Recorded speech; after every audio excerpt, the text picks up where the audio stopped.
বর্তমানে ফেসবুকের পরিচিত মুখ হচ্ছে থ্রোটস অফ বেল্লাল। ওনাকে চেনে না বর্তমানে মনে হয় না কোনো পাগলও আছে।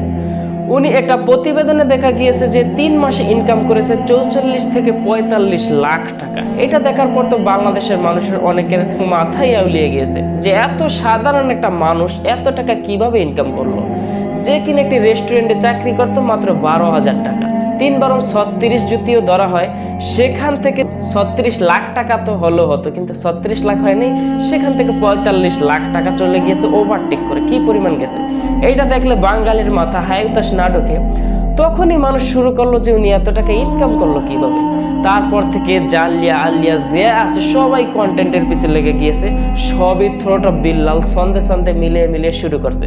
শুধু সন্ধে সন্ধে মিলিয়ে মিলিয়ে শুরু করে নেই, তার প্রত্যেকটা পোস্ট প্রত্যেকটা ভিডিও কপি করিয়া করিয়া শুরু করছে। মনে করেন যে থ্রোট অফ বিল্লাল একটা ভিডিও সারার 5 মিনিট পর দিয়ে কয়েক হাজার চ্যানেলে সেটা শুরু হয়ে গেছে কপি করিয়ে। তুমি নিজের প্রতিভা দিয়ে অন্য কিছু করো। বর্তমানে চ্যাট জিপির মাধ্যমে আপনি চাইলে এর থেকে ভালো ভালো কন্টেন্টও বানাতে পারেন।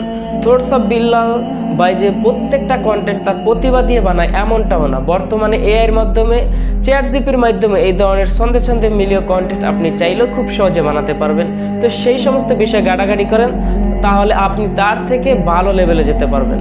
সে 45 লাখ টাকা ইনকাম করছে, আপনি চাইলে 1 কোটি টাকা ইনকাম করতে পারেন। তাই নিজের প্রতিভা কাজে খাটান, হয়তোবা আপনার জ্ঞান তার থেকেও বেশি আছে, তাকে কপি করার কোনো দরকার নেই।